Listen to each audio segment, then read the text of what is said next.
자, 앞에 화면 볼게요. 제가 간단하게 테스트 환경 하나 만들어 놓고 좀 보여드릴 건데요. 일단은 서블릿부터 하나 만들어 낼 겁니다. 이거는 안 따라 하셔도 되고 그냥 화면 보시면 돼요.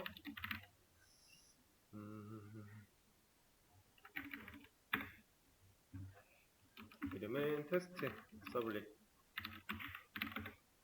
해놓고요. 필요 없는 거 좀 지우고,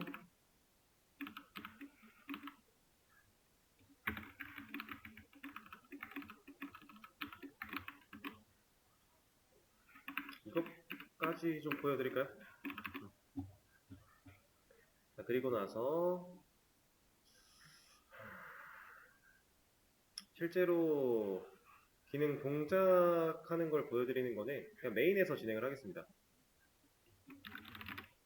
메인 페이지 만들어 놓은 거에서 여기서 좀 해볼게요. 자, 제가 여기에 div 하나 만들어 놓고요. input이라고 하는 태그를 사용해 볼 거예요. 이 input은 이제 우리가 HTML과 CSS 공부할 때는 다뤄보지 않았던 녀석이긴 한데, 얘는 그 환경에서 다뤘을 때는 제대로 된 테스트를 못해서 안 했던 것 뿐이에요. 이제 진짜로 테스트가 가능한 환경이 만들어져 있어서 이제 해볼 건데요. 일단은 메인 페이지에 그냥 input 이렇게 만들어 놓고 메인을 한번 열어볼까요? 자, 서버를 꺼놔가지고,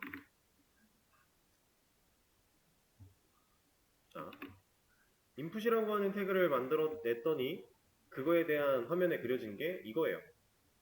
이거는 이제 커서를 갖다가 클릭을 해보시면은 입력할 수 있습니다. 실제로 사용자가 우리가 그동안에 만들었던 프로그램에서는 콘솔에다가 명령어를 입력했어요. 그걸 하기 위해 스캐너로 입력할 수 있는 준비해놓고 넥스트 라인 같은 거 사용해서 실제로 입력을 받았죠. 근데 이제 웹상에서는 더 이상 콘솔에 입력받는 행위는 못하니까 사용자한테 화면에서 입력을 받으려면 이런 인풋이 무조건 필요해요. 인풋 없이는 입력을 못 받는다라고 보셔도 돼요. 물론 이걸 대체할 수 있는 녀석이 몇 가지가 있긴 한데 그 녀석들보다는 인풋이 가장 대중적으로 많이 쓰입니다. 여러분들 흔히 볼 수 있는 여기에 있는 이런 거, 얘도 인풋이에요. 여기 보면은 인풋이죠. 이렇게 만들어져 있는 애입니다. 실제로 웹상에서 뭔가 검색을 한다, 이 텍스트를 입력을 받는다 라고 하면 인풋입니다. 거의 대부분 높은 확률로 인풋이에요. 그것처럼 우리가 지금 인풋이라는 걸 사용해서 만들어 놨는데 이렇게 해놓으면 사실 안 보이잖아요. 이게 뭘 입력하라는 건지 모르잖아요, 사용자가. 그래서 앞에다가 이런 걸 만약에 붙인다. 그러면 바뀌어라.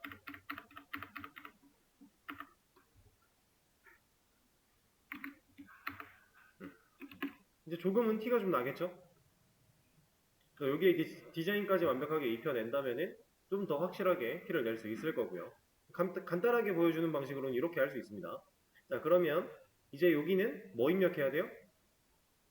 제목을 입력하라고 만들어 놓은 칸이겠죠? 그럼 사용자가 얘를 뭐 입력을 한다 했어요. 뭐 할 수 있어요? 여기서 입력을 했는데 이제 뭐 이 입력된 정보를 뭐 데이터베이스에 넣고 싶다. 이 상태에서는 못하겠죠. 그래서 우리가 이 input 태그를 사용하게 되면은 이제 이거는 화면단, JSP라고 하는 그 뷰 화면단에서 사용자가 직접 입력을 하는 거잖아요. 그럼 이렇게 입력되어 있는 이 값을 우리가 서버 쪽, 백 쪽으로 넘겨줘야 돼요. 여기서 말하는 백은 어디겠어요?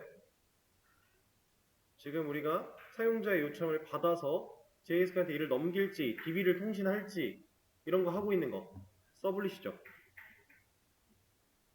지금 우리는 이 상태로 그냥 두면 아무 효과가 없는 거고 얘를 서블릿 쪽으로 넘겨줘야 이 값을 넘겨줄 수 있어야 이거 가지고 데이터베이스를 가서 확인을 하든 데이터베이스에 가서 집어넣든 이런 걸 할 수 있다는 겁니다. 그래서 얘를 서블릿으로 넘기는 것도 해볼 거예요. 인풋 태그를 사용하는 방식 그리고 서블릿으로 넘겨주는 방식 그런 것들을 배워볼 겁니다. 자, 그 와중에 여기 잘 보시면은 인풋 타입, 제가 인풋 태그를 그냥 이 에미스를 사용해서 만들어낸 건데 탭으로 만들든 컨트롤 E로 만들든 어쨌든 타입 텍스트가 그냥 들어가 있어요. 얘가 인풋의 기본 값이에요. 그래서 우리가 인풋 태그를 그냥 만들어내면 기본적으로는 무조건 타입이 텍스트입니다. 얘를 만약에 안 적어도 아마 텍스트로 나올 거예요. 이렇게. 얘는 타입을 따로 명시하지 않았지만 여기 인풋에 명시가 안 되어 있지만 그냥 텍스트입니다. 왜? 기본값이니까. 근데 기본값이어도 써주는 걸 추천을 드려요. 안 쓰는 경우보다는 쓰는 게 낫습니다. 이거는. 그래서 써주는데 이 타입 종류에는 뭐가 있냐? 뭐 라디오 이런 거 있고요. 잠깐만, 인풋 타입 라디오. 타입 라디오. 이런 게 있고요. 이거는 이제 여러 개를 만들어 놓으면 좀 티가 나실 텐데 버튼이에요, 버튼. 이렇게 클릭할 수 있는 버튼들.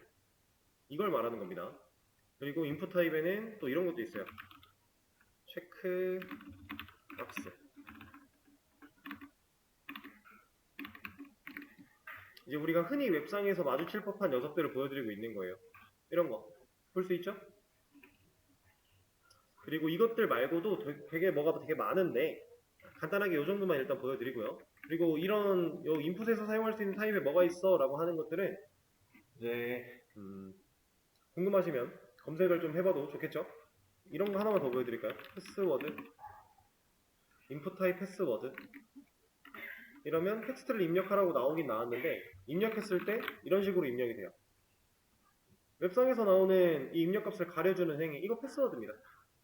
타입을 바꾸는 것만으로도 쉽게 해결이 됐죠? 이런 식으로. 자, 기본은 텍스트지만 사용할 수 있는 게 되게 종류가 엄청 많습니다. 그것들 중에서 여러분들이 이제 적절한 걸 골라서 사용하면 되는 그런 녀석이고, 그리고 얘한테는 이런 특수한 옵션들이 몇 가지가 있는데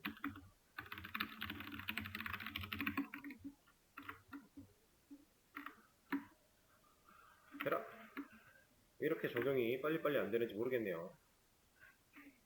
자, 이런 거. 저는 아무것도 입력을 안 한 상태인데 제목을 입력해달라는 메시지가 보이고 있죠. 이것도 흔히 볼 수 있는 거죠. 근데 여기에 뭔가를 입력을 하면 이제 이 녀석은 안 보이는 거니까. 그쵸? 실제로 입력 값은 아니지만 이 자리에 보여주는 거죠. 안내를 해준다. 가이드의 느낌이다. 이런 것도 가능하고요. 플레이스홀더라고 합니다. 그리고 이건 지금 당장은 확인이 안 될 텐데 오토 컴플리트라고 하는 녀석이 있어요. 얘가 온오프로 아마 했던 것 같은데 이 오토 컴플리트는 뭐 하는 애냐면 지금은 테스트가 안 돼요. 왜냐면 이 값을 넘겼던 그런 기록이 없어서. 우리가 이렇게 뭔가 입력하려고 했을 때 이 밑에다가 그동안 입력했던 값들 막 나오는 거 있죠. 자동 완성. 그거 말하고 있는 겁니다. 오토 컴플리트. 그래서 나 이런 거 쓰기 싫어 하면은 이 오토 컴플리트를 오프 이런 식으로 써주면 돼요. 이 방식이 아닐 수도 있는데 제 기억엔 이 방식이고 이런 것들을 저도 외우고 있지 않아요. 필요하면 필요할 때 그냥 찾아서 쓰고 맙니다.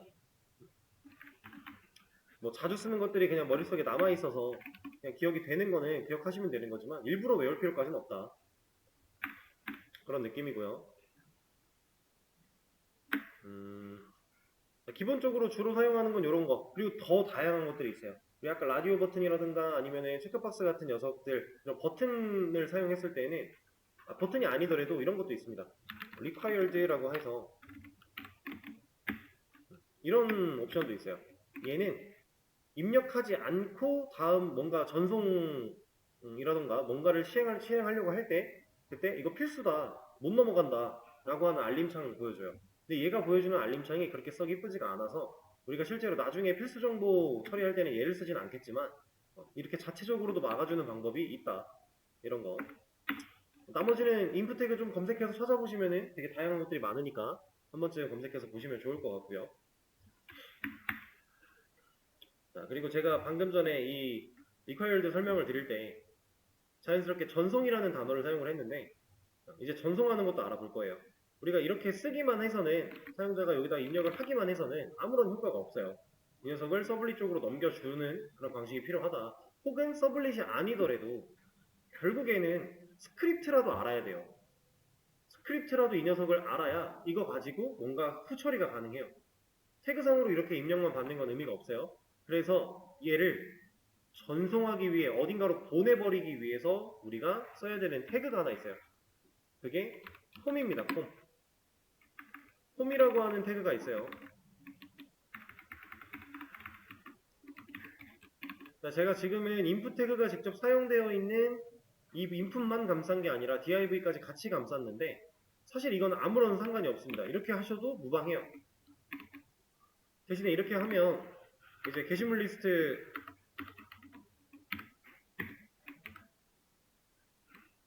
그래도 줄이 바뀌었네요. 줄이 안 바뀌지 않을까 싶었는데 이 폼 태그 자체는 사실 이 태그가 가지고 있는 디자인적인 요소라든가 이런 거는 딱히 없어요. 얘는 그냥 감싸주는 역할인데 이 녀석으로 감쌌을 때 이 폼 태그로 감싸져 있는 녀석들은 우리가 전송할 수 있습니다. 근데 아무나 다 됐느냐? 그건 또 아니에요. 폼 태그로 전송할 수 있는 녀석들이 몇 가지가 정해져 있어요. 그 중에 가장 대표적인 게 이 인풋이에요. 그래서 내가 인풋으로 뭔가 입력을 받았고 얘를 백쪽 서버 쪽으로 보낼 생각이 있다면 폼 태그를 세트로 써야 됩니다. 그래서 이 안에 뭐 div가 얼마나 들어가 있고 이런 건 상관이 없는데 중요한 건 인풋이 제대로 감싸져 있어야 된다라고 하는 거. 이 폼은 실제로 이렇게 감싸져 있어도 전혀 상관이 없어요. 이래도 얘한테 영향을 주지 않고요. 전송을 했을 때 만약에 전송이라는 기능을 실제로 하게끔 했을 때 전송되는 건 얘예요. 얘. 그러니까 이 폼 태그를 너무 스트레스 받으면서 어디를 감싸야 되지? 라고 고민할 필요가 딱히 없어요. 그냥 적당히 내가 보내야 되는 값들이 잘 그 레이아웃을 잡아서 폼으로 감싸준다라는 느낌으로 보시면 되고. 자, 그리고 이 상태 폼을 그냥 감싸주기만 한 이 상태로는 못 보내요. 왜 못 보내냐면 자, 입력을 했습니다. 제가 얘를 뚫어져라 쳐다보면서 야 서블릿으로 가라 하면 가겠어요? 안 가죠. 어쨌든 사용자가 뭔가 나 이거 드디어 이제 보낼 거야 라는 의미를 요청을 또 보내야 될 거 아니에요. 그래서 우리는 버튼 하나를 만들어 낼 거예요. 근데 그 버튼은 이제는 A 태그가 아니라 진짜 버튼을 사용을 해볼 건데 여기서는 A 태그 쓸 수 있어요. 쓸 수는 있지만 이 전송 목적으로는 조금 부합하지 않아요. 그래서 A 태그보다는 버튼 혹은 인풋 태그를 또 사용을 할 겁니다. 이 둘 다 가능한 거예요. 버튼과 인풋. 근데 얘는 타입이 텍스트죠. 근데 우린 지금 무슨 목적을 가진다고요? 보내려고 하는 전송의 목적을 가져요. 그래서 이 녀석의 타입을 서브밋으로 바꿀 거예요. 그러면 이런 제출이라고 하는 버튼이 알아서 만들어집니다. 지금 앞에 있는 이 모양은 버튼 태그 때문에 만들어진 건데 이 버튼 태그에는 아무것도 없으니까 여기다가 만약에 뭐 전송 이런 식으로 입력을 한다면 얘도 9% 오르겠죠? 앞에 있는 이 전송이 버튼이고요. 이 제출이라고 하는 이런 단어는 우리가 직접 쓴 적이 없지만 인풋 타입에 서브밋이 들어가면 기본값으로 세팅이 돼요. 의미가 제출의 의미를 가진다라는 거겠죠? 자, 그런데 버튼 같은 경우는 제가 지금 타입이나 이런 거 정한 적이 없어요. 근데 실제로 홈 태그의 안쪽에서 버튼 태그를 사용하면 얘는 기본이 서브밋이에요. 그러니까 지금 이게 생략되어 있는 거랑 마찬가지란 얘기입니다. 왜냐하면 이 버튼이 누구한테 감싸져 있다? 폼한테 감싸져 있으니까. 폼한테 감싸져 있지 않은 버튼은 기본값은 버튼이에요. 근데 폼 태그 안에 감싸져 버리면 이제부터는 기본값이 서브밋이 됩니다. 그럼 지금 인풋 타입 서브밋과 버튼 타입 서브밋 결국 같은 서브밋 타입을 가졌기 때문에 동일한 작동을 할 수 있다라는 거고요. 그리고 이런 인풋도 사실 버튼으로 활용이 가능해요. 이렇게 홈 태그 안쪽이든 홈 태그 바깥쪽이든 타입을 버튼으로 이렇게 만들어 놓으면 얘는 그냥 버튼으로서 만들 수 있습니다. 여기 안에는 근데 값을 넣으려면 이 버튼 태그처럼 이런 글자를 넣으려면 얘는 인풋은 지금 특징이 닫는 태그가 없죠. 이거 셀프 클로즈드거든요. 스스로 닫았기 때문에 얘는 버튼처럼 이렇게 사이에다가 글자를 넣는 게 불가능할 거예요. 그럼 얘는 그러면 값 어떻게 넣어요? 얘는 value라고 하는 옵션이 있는데 이 value에다가 값을 세팅합니다. 그러면 이 값으로 만들어져요. 이러면 이제 서브밋이 아니라 타입이 버튼으로 바뀌었으니까 그냥 버튼이에요. 우리가 폼 태그 바깥쪽에서 일반적인 버튼을 써봤던 것처럼 이제 그냥 버튼. 근데 이 전송 타입이 서브밋인 이 녀석을 제가 지금 계속 얘를 설명만 하면서 안 눌러요. 왜 안 누르냐면 얘는 누르면 넘어가요. 넘어가려고 하는데 지금 여기 물음표가 생기거든요. 보세요 다시. 이 상태에서 전송 버튼을 누르면 물음표가 생겨요. 그리고 뭔가 깜빡였죠. 아무 일도 못했어요. 못했는데 어쨌든 뭔가를 시도하려고 합니다. 근데 이 버튼은 저런 거 없어요. 그냥 버튼이니까. 여기에다가 실제로 뭔가를 동작하게끔 하려면 함수를 건다라거나 온클릭 같은 거 있죠. 아니면 이 버튼을 불러내서 클릭 이벤트를 걸어 놓는다거나 스크립트를 좀 활용을 해야 된다는 얘기예요. 그러기 전까지는 능력치가 없다. 서브밋을 사용하는 방식은 이렇게 두 가지가 있는데 홈 태그 안쪽에서 이거는 성향 차이예요. 쓰고 싶은 거 쓰셔도 돼요. 저는 일반적으로 홈 태그의 안쪽에서는 버튼 가지고 합니다. 왜냐면 안 적어줘도 타입을 안 적어줘도 서브밋을 할 수 있으니까. 그리고 이런 거 값 입력하는 것도 밸류라는 옵션 없이 그냥 입력해도 되니까. 저는 버튼을 주로 사용해요. 홈 안쪽에서는.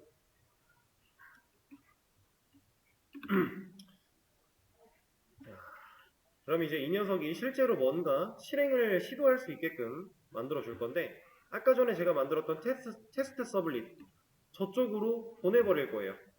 지금 현재 메인 페이지에서 작업을 하고 있으니까 홈 메인이라고 하는 경로를 우리가 잡고 있죠. 제가 홈에 테스트라고 하는 웹 서블릿 경로를 하나 만들어내고 여기로 한번 전송을 시켜보도록 할게요. 여기다가 웹 서블릿 홈에 테스트였죠? 이렇게 받아주겠다라고 해놓고 이 메인에서 액션이라고 하는 이 자리에 테스트를 넣을 겁니다. 이 액션에 들어가는 이 값도 우리가 그동안 A 태그에서 경로를 지정했던 뭐 location.href, location.replace에서 경로를 지정했던 방식 다 동일해요. 만약에 중간 경로가 홈이 아니라 제가 테스트 이 부분을 뭐 여기를 아티클로 바꿔놨다 라고 하면은 이 녀석이 해줘야 되는 값은 이런 식으로 가야 된다라는 거예요. 이해되실까요? 똑같죠?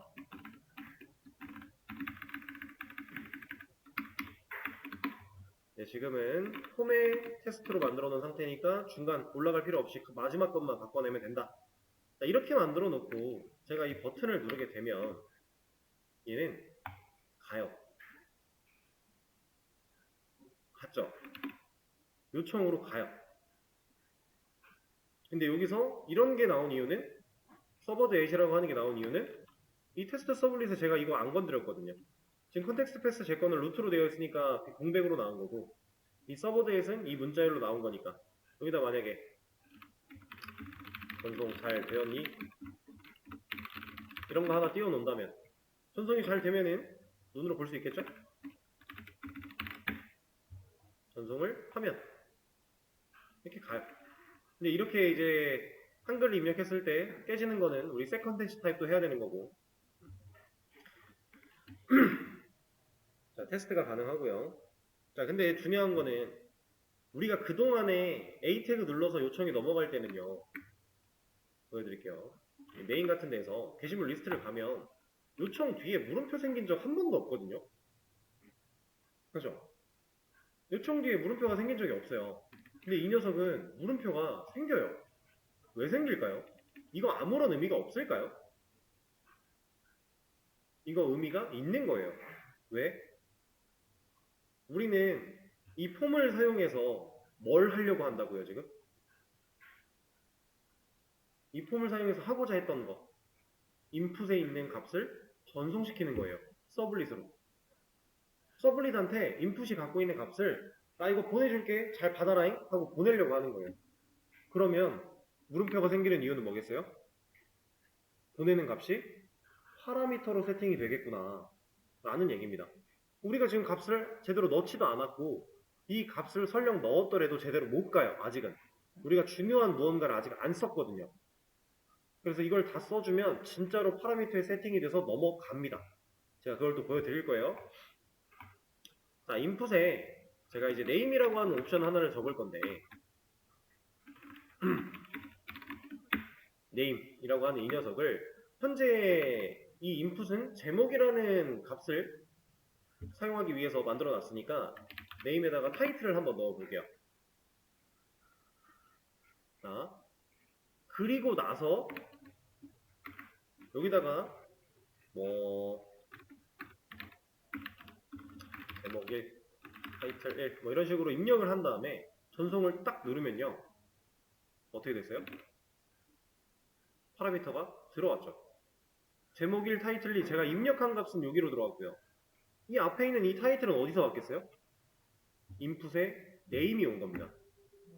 우리가 폼 태그를 사용해야만 서블릿 쪽으로 전송을 시켜줄 수 있다고 했는데 그 폼 태그 안쪽에서 인풋이 데이터를 가지고 넘어가려면 뭐가 있어야 돼요? 네임이라는 게 있어야 돼요. 그 네임이 있어야 그 네임을 키로 사용을 해서 그 인풋에 써있는 값을 밸류로 활용을 해서 쿼리 스트링 파라미터로 세팅을 해주고 그걸 서블릿에게 전달을 시켜준다. 그럼 이렇게 받아온 값을 서블릿이 활용하려면 여기서 request.get 파라미터를 사용해 받아내면 되겠죠. 자, 세컨덴지 타입부터 해서 한글 쓸 수 있게 만들어주고 일단 가져온 값 제대로 찍히는지 확인부터 해볼게요.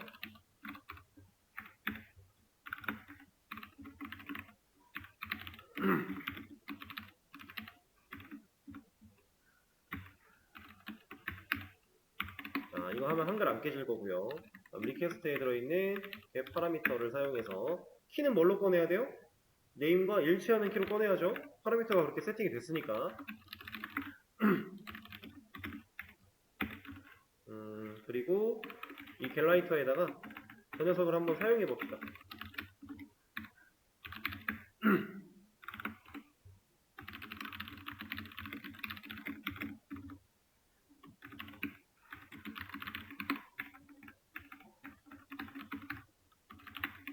이렇게. 그럼 이제 화면을 그려주겠죠, 얘가? 자, 다시 메인으로 가서 이 녀석에서 입력을 합니다. 그리고 전송을 누르면 이렇게 잘 들어오죠? 활용하는 것까지 테스트를 했어요. 자, 근데 제가 저번에 한번 살짝 말씀을 드렸는데 이거는 이렇게 파라미터 쿼리 스트링이 주소 URL에 그대로 세팅이 되는 이 녀석은 어떤 방식이었어요? 통신 방식 중에 얘는 이제 get 방식이라고 하는 녀석이었어요. 그래서 우리가 실제로 두 get 메서드를 활용해서 처리를 하고 있었습니다. 그죠? 근데 이번에는 포스트 방식을 한번 보여드려 볼 거예요. 그래서 제가 이 두 포스트를 안 지워놨어요. 이 두 포스트를 쓰려면, 그러니까 포스트 방식을 쓰려면 서블릿에 이 녀석이 있어야 돼요. 이 녀석이 있으면 get 방식으로밖에 못 받아요. 근데 얘가 있으면 포스트 방식으로 받을 수 있어요. 둘 다 있으면 선택해서 보낼 수 있어요. 이렇게. 자, 내가 지금 데이터를 전송할 때 나는 get 방식으로 지금 자동으로 갔었는데 이제 포스트 방식으로 보내볼 거야 라고 하면은 여기에 메서드라고 하는 옵션을 하나 열어줘야 됩니다. 근데 이 폼 태그가 가지고 있는 기본 메서드, 기본 값은 get이에요. 그래서 우리가 아무것도 안 썼을 때 get 방식으로 넘어간 거고요. 여기를 포스트로 바꿔주면 이제 얘는 포스트 방식으로 넘기려고 해요. 자, 차이가 어떤지 한번 눈으로 보실게요. 제가 전송을 합니다. 값은 똑같이 잘 나왔어요. 근데 여기가 없죠, 이제. get과 post는 이 차이가 있어요. URL에 직접적으로 노출이 될 것이냐, 안 될 것이냐. 근데 제가 이거 말씀드리면서 그럼 이것 때문에 URL에 노출이 안 되니까 보안적으로 좋은 건가요? 그건 아니라고 했습니다. 자, 왜 아니냐면 다시 이 상태부터 보여드릴게요. 자, 입력을 했고요. 자, 개발자 도구를 켜놓은 상태에서 제가 전송을 누르면 왜 안 찍혔어? 필터가 걸려있는 게 없는데 다시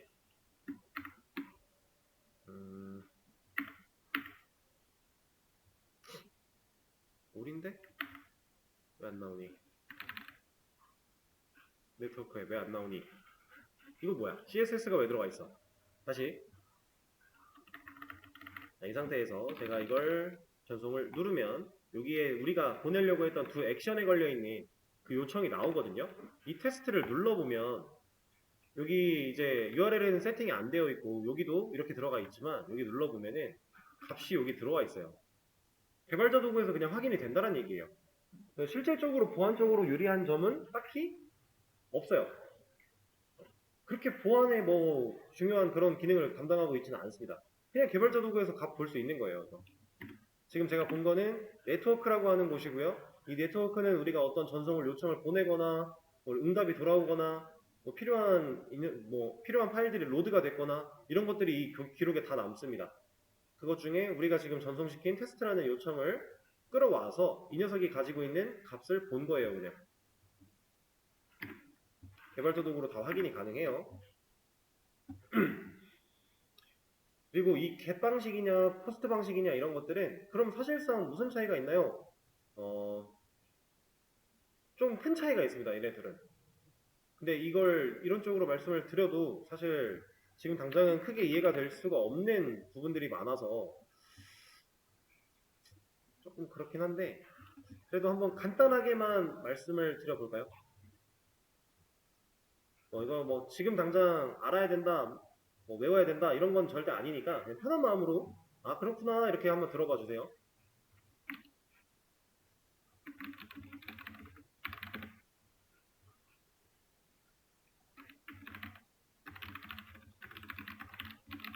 웹이 요청을 보내서 처리하는 그 방식에는 get, post 말고도 되게 뭐가 많거든요. 이제 저번에 한번 리스트를 쭉 봐가지고 이것들은 나중에 한번 보세요 이렇게 했던 거 있는 것 같은데 그죠?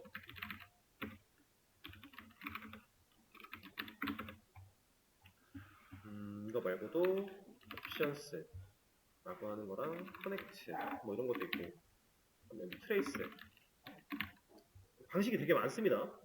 이런 것들이 있는데 실질적으로 웹 개발에서 가장 중요하고 좀 많이 활용하는 녀석들은 이 녀석들밖에 없어요. 얘네들은 좀 특수한 케이스라서 잘 쓰진 않습니다. 그래서 이 둘만 어느 정도 알면 되는데 일단 get의 특징 첫 번째 얘는 URL에 값 저장 데이터 저장이라고 표현을 해볼게요. 근데 제가 저번에 이 파라미터 개수나 이런 거에는 제한이 딱히 없다. 우리가 걸려면 얼마든지 걸 수 있다 이런 얘기를 했어요. 근데 사실 제한이 진짜 아예 없는 건 아니에요. URL 자체가 길이 제한이 있어요. 그래서 어느 정도 길이를 넘어가면 URL이 더 이상 쓸 수가 없습니다. 그래서 이 한계 전까지는 얼마든지 개수에 상관없이 저장을 할 수 있겠지만 이 길이 제한이 있어요. 그래서 결국에는 이게 이제 데이터의 데이터의 크기 제한? 전송할 수 있는 데이터의 크기 제한 이 정도라고 생각을 하시면 돼요. 근데 이거를 우리가 엄청 느낄 만큼 강하게 뭘 많이 보낼 일이 딱히 없어서 거의 제한이 없다라고 봐도 과언이 아닙니다. 가능하고요.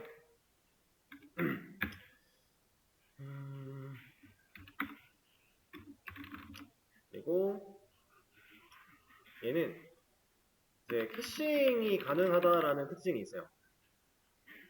캐싱이 가능하다라는 건 캐시를 남길 수 있다라는 거예요. 캐시를 남길 수 있는 건 웹상에서 되게 큰 건데 캐시가 남으면 우리가 반복적인 어떠한 작업을 수행을 할 때 그 응답 속도는 월등히 빨라져요. 만약에 극단적인 예시긴 하지만 하나 예시를 들어드리자면 만약에 이 페이지에다가 제가 200만 개의 게시글을 가져오는 그 기능을 만들어 놨어요. 그래서 200만 줄을 보여줘야 돼요. 그러면 데이터 불러오는 시간도 오래 걸릴 거고 화면에 그리는 시간도 오래 걸리겠죠. 그러면 처음에 얘를 딱 실행을 시키면 오래 걸려요. 진짜 오래 걸려요. 우리 그 리스트 페이징 할 때처럼. 근데 얘를 반복적으로 몇 번 더 실행을 하면요. 얘가 캐시라는 걸 기록을 남겨요. 그러면 이제 더 이상 진짜로 DB에서 가져오고 진짜로 그려내지 않고요. 캐시로 보관되어 있던 녀석을 가져와서 그냥 띄워버려요. 그러면 어느 순간부터는 얘가 그냥 눈 깜빡할 사이에 나타나요. 그냥. 이게 캐시거든요. 이런 걸 이제 간단하게 캐시라고 생각하시면 되는데 get 방식에서는 이 캐싱이 가능해요. 그래서 어떻게 보면 개발자 입장에서는 캐싱이 가능하니까 화가 나는 거예요. 안 바뀌잖아요. 내가 원하는 대로 값이. 방금 코드 수정해갖고 적용됐나 확인하는데 안 바뀌어요. 자꾸. 그게 get이다. 근데 포스트는 캐싱이 안 됩니다.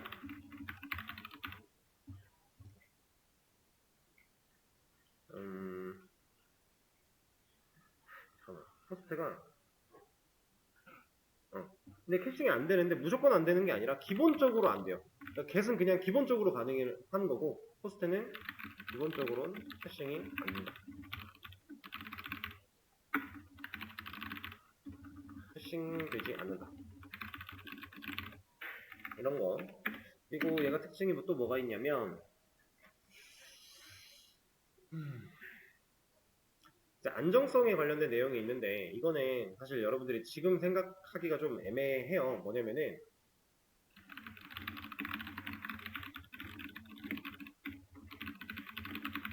이런 말이 있거든요. 서버를 변화시키지 않는 안전한 요청이다 라고 하는 이런 말이 있는데 이거는 그냥 지금은 생각하지 맙시다.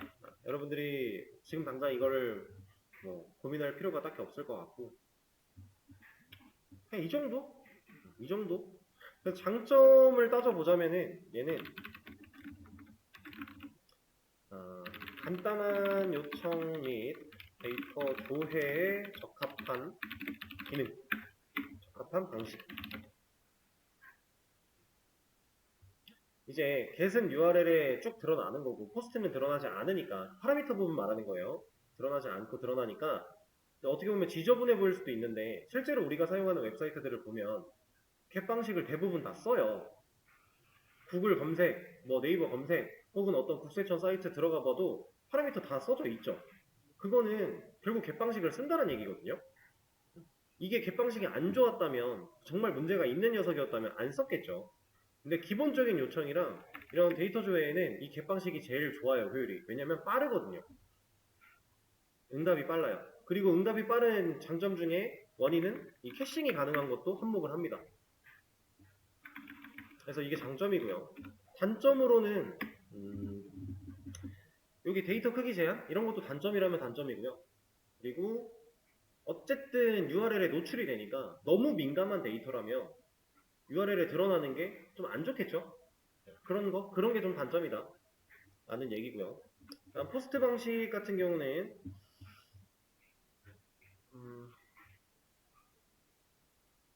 이것도 뭐 얘기를 하려면 할 건 많은데 지금 깊게 이해를 할 수가 없는 부분들이라서 그냥 이 안정성 부분에서 게시랑 반대돼요. 안전하지 않은 요청이에요, 사실. 서버의 상태를 변경할 수 있는 요청입니다. 근데 이 서버의 상태라는 게 조금 복잡한 개념이기 때문에 지금 당장은 넘어가도록 할게요. 그리고 기본적으로 캐싱 안 되고 데이터 크기 제한 거의 없다고 봐도 돼요. 거의 무제한에 가깝다. 그리고 장점을 생각을 해보면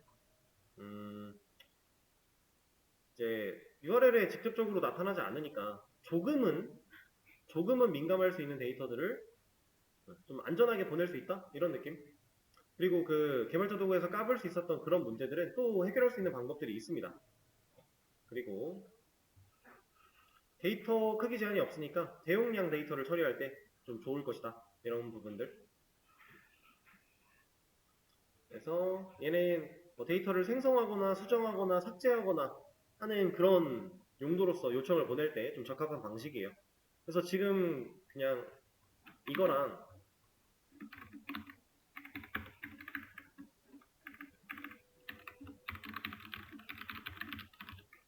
이거 두 개만 놓고 봤을 때 언제 쓰면 될 것 같아요? get과 post? 얘는 조회니까 리스트 불러오거나 아니면은 디테일 불러오거나 셀렉트 할 때 가져오면 편하겠다, 좋겠다. 얘는 write, 업데이트, 딜리트 할 때 하면 좋겠다. 이 정도로만 그냥 생각하시면 돼요. 그리고 이런 것도 너무 국한될 필요 없고요. 너무 이렇게 고정할 필요 없고 유도리 있게 스스로가 판단해서 적절한 걸 골라서 사용하시면 됩니다. 상관은 없어요. 그렇게 큰 차이가 있는 건 아니기 때문에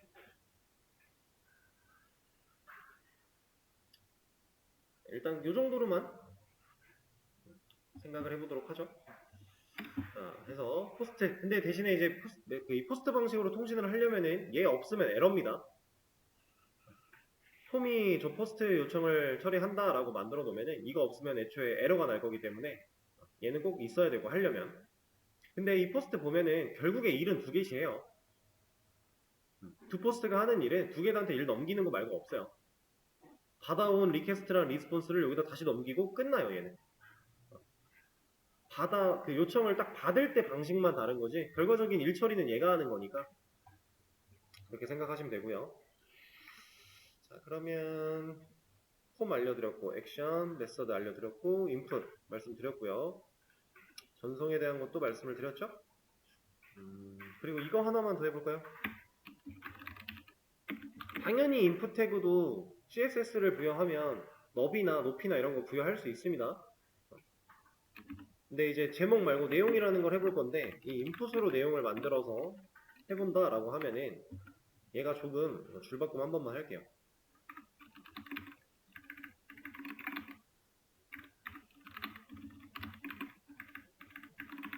이렇게. 근데 이거 딱 봤을 때 div 제가 안 넣었을 때 줄바꿈 안 되는 거 보면 인풋은 디스플레이가 뭐겠어요? 블록은 아니에요. 이런 건 이제 그냥 자연스럽게 센스로 알아내시면 됩니다. 자, 내용을 입력을 받겠대요. 내용 입력하는 칸 치곤 좀 작지 않아요? 물론 넓힐 수 있다지만, 넓히는 게 충분히 가능하다지만 좀 너무 기본적으로 작아요. 그래서 우리는 지금 일시적으로는 인풋 말고 텍스트 에어리아라고 하는 태그를 사용을 할 겁니다. 이 녀석 자동 완성하면은 네임, 뭐 아이디, 컬스, 로스 이런 게 자동으로 만들어지거든요. 이 중에서 네임은 똑같아요. 얘도 개념이. 폼 태그 안쪽에서 만들어진 녀석들 중에 실제로 값이 전송될 수 있는 녀석, 인풋, 그리고 텍스트 에어리아. 얘도 마찬가지입니다. 이 녀석도 값을 전송할 수 있어요. 그러면 네임 세팅 당연히 해야겠죠. 근데 얘는 타입이라는 게 없어요. 왜? 애초에 태그가 텍스트 입력하라고 텍스트를 입력할 수 있는 지역으로 쓰라고 만들어 놓은 녀석이라 타입 없어요. 얘는 무조건 텍스트예요. 그리고 컬스 로우스는 가로, 세로 그 기본값 정해주는 겁니다. 얘는 안 써도 상관없고요. 네임에다가 예를 들어 바디 이렇게 했다. 그러면 인풋은 그냥 칸에다가 입력을 하고 전송하면 넘어갔지만 얘는요 어떨까요? 텍스트 에어리어는 이렇게 만들어지거든요. 얘는 그리고 이렇게 기본으로 만들어져 있는 이 버튼이 있어요. 그래서 크기를 늘릴 수 있고요. 얘는 여기다가 입력을 하고 전송하면 얘도 이 네임으로 넘어가요. 그냥 사용법은 똑같아요. 근데 만약에 기본값을 가지고 있거나 이 녀석들이 이미 어떠한 값을 가지고 있게 하고 싶어요. 그러면은 인풋은 아까 제가 보여드렸죠. value라고 하는 걸 사용해서 여기다가 뭔가를 넣어야 됩니다. 그럼 value가 들어가 있어요. 텍스트 에어리아는 받는 태그 있으니까 그냥 이렇게 넣으면 되겠죠? 왜 안 나오니? 이렇게. 자, 지금 이제 기본적인 내용을 다 알려드렸습니다. 얘는 커밋은 따로 안 할 거고요. 그냥 이대로 화면 이렇게 띄워서 얘를 보여드릴게요. 여기는 안 보셔도 되겠죠? 여기는 뭐 딱히 특별한 내용이 있는 거 아니니까 얘는 삭제를 하도록 하고요.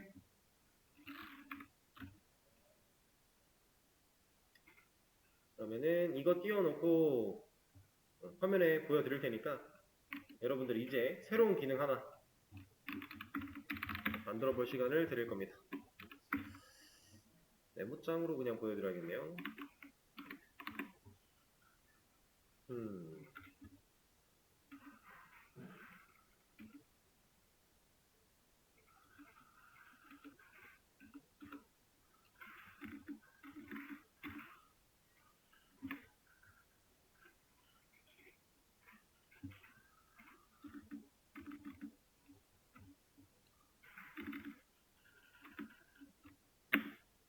이렇게 하나 보여드리고 이제 게시물 작성 기능 만들어 보시라고 이런 인풋 알려드린 건데 게시물 작성 기능 같은 경우는 자, 우리가 일반적으로 게시판에서 작성 기능을 사용하는 상황을 한번 떠올려 볼게요. 뭐 리스트나 메인이나 어디든지 간에 일단 작성이라고 하는 게시물 글쓰기라고 하는 버튼 같은 거 한번 눌러야죠. 누르면 글을 입력받을 수 있는 실제로 사용자가 글을 칠 수 있는 그런 페이지로 먼저 넘어가야 돼요. 그쵸? 그러면 글쓰기 버튼 눌렀을 때 게시글을 작성할 수 있는 페이지로 넘어간다. 이게 1번입니다. 글쓰기 버튼은 우리는 같이 진행을 할 거니까 리스트에 만들어 보도록 하죠. 그리고 글쓰기 페이지로 넘어갔으면은 실제로 제목과 내용을 입력받고 그 다음 뭐예요? 입력하면 뭐 확인이라든가 작성이라는 버튼 누르죠. 그러면 보통 일반적인 상황에서 우리가 만들었던 걸 좀 생각을 해보면은 몇 번 게시물이 작성되었습니다 라고 하는 알림창 하나 뜨고 리스트로 돌아가기, 이런 느낌. 자, 이거를 하기 위해서는 여러분들 서블릿이 2개 필요한 거고요, JSP가 1개 필요한 겁니다. 아시겠죠? 그래서 이 기능을 한번 만들어 보실 수 있게 시간을 드려보도록 할게요. 자, 지금부터 일단 해보시고요. 중간에 쉬는 시간에 대한 안내 드리고 다음 시간에도 이어서 시간을 드려보도록 하겠습니다.